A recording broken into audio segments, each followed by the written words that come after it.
Medically ये proven है कि उन हार्मोन्स की चेंजिंग की वजह से औरतों के डिसीजन पर बड़ा असर पड़ता है। औरत कोई फैसला लेती है तो उन दिनों अगर कोई फैसला लेती है तो उस हार्मोन्स का असर पड़ता है, हो सकता है गलत फैसला ले रहे। दूसरी चीज इमोशन।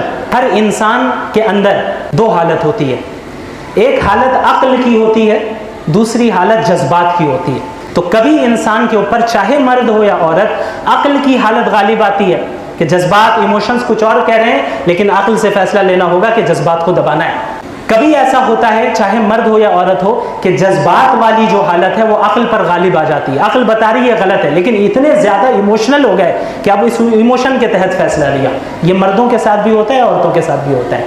लेकिन मॉडर्न रिसर्चेज हमें ये बताती हैं कि औरतों के अंदर जो इमोशनल हालत है वो ज़्यादा गालिब आती है। मर्दों के अंदर क्या है कि अक्ल की जो हालत है वो ज़्यादा गालिब आती है, कभी कभी इमोशंस वाली हालत गालिब आ जाती है।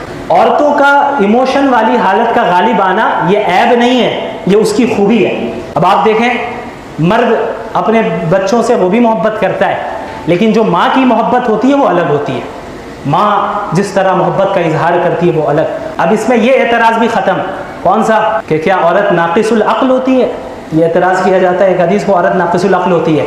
तो वो ऐब नहीं बयान किया गया, यही बताया गया कि अक्सर ऐसा होता है कि औरतों की जो वो हालत है इमोशन वाली हालत वो अक्ल वाली हालत पे गालिब आ जाती है। इसका ये मतलब नहीं कि वो ज़्यादा क्लेवर नहीं होती, इंटेलिजेंट नहीं होती।